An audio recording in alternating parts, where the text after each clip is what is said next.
Let's see if we can improve your writing in about 3 minutes or less. Right now, we're going to focus on the second person pronoun, you, your, and yourself. You can't really write you in a college level paper because it's indicative of weak thought and weak sentence structure. And by that, I mean it's a very lazy and vague word. We don't have to put any thought into it, we just stick it wherever it fits, and whatever comes out just kind of comes out. But we don't really have well crafted sentences when we use the word you.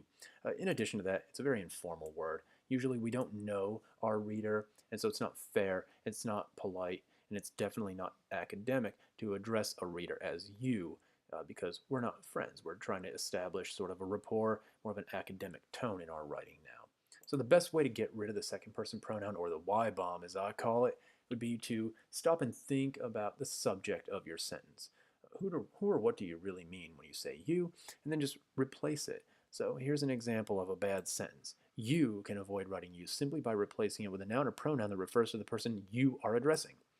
These two Y bombs refer to anybody, like college writers, experienced writers, lawyers, doctors, whoever. So let's apply that to a new sentence and get rid of those Y bombs. College level writers can avoid writing you simply by replacing it with a noun or pronoun that refers to the person they are addressing. So the first you, I meant college level writers. That's my audience here. So that's all I had to do was swap that out, and it sounds a lot better. Here's an example you can work on in your head. If you don't pay attention in class, your grade will most likely suffer. How would you fix those Y bombs? Here's how I would do it. When I say you in this sentence, I mean students. So I would just write, if students don't pay attention in class, their grades will most likely suffer. You can just hear it's a little more specific. Who do I mean by you? Well, I have to tell you, I mean students. Let's look at the next best way. The reason I say this is the second best way is because it takes a little bit more work. And sometimes people just don't have the time or the energy to put in the work. So here's the bad sentence. You can avoid writing you by thinking creatively when you write your sentences. Okay, well, there are three Y bombs in here. Let's fix those by just getting rid of the sentence altogether. Let's just start from scratch. We're gonna keep our idea, but we're gonna reword it. So when stuck, a good writer can avoid writing you by thinking creatively and rebuilding the sentence from scratch. You can see here there are no Y bombs. It flows a lot better. Here are two sentences I got while volunteering in the writing center. And the first one, it was so hot you could feel your skin melting. Now, this is a weak sentence because the focus is on hot, but we don't know where the heat is coming from.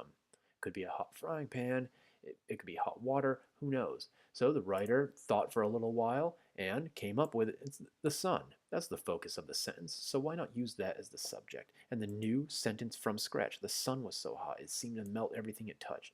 That's a far more powerful sentence than what the student originally had. Here's another weak one. You could hear the thunder from miles away. Surely the focus of this sentence is not you. I mean, you weren't there. The focus of the sentence is thunder, so let's make that the subject and rewrite it from scratch. The thunder roared through the sky and shook the earth. That definitely sounds a lot better. Here's the last way to get rid of the Y bomb, and you know, please use this one sparingly, once per paper. I mean, if at all. Try not to use this method, but if you have to, now you have it in your toolbox. Our bad sentence. You can avoid writing you simply by replacing it with the gender neutral one that refers to the person you are addressing. Let's fix it. One can avoid writing you simply by replacing it with a gender neutral pronoun one. Again, you should only do this once per paper. We'll fix that. One should only do this once per paper. As a last resort, you might have to use this gender neutral pronoun. And as a last resort, one might have to use this gender neutral pronoun to correct a sentence. So you can hear it. Please, really, try not to use this. This is a weak and lazy way, but it is better than dropping the Y bomb. So there you have it. My best friend in the world, my dog, Boomer. But this is not about him. This is about your writing. So when it comes time to write a paper, not just for my class, but for any class, try and remember the first tip. Try think about who you really mean when you use that second person pronoun and put a stronger subject and pronoun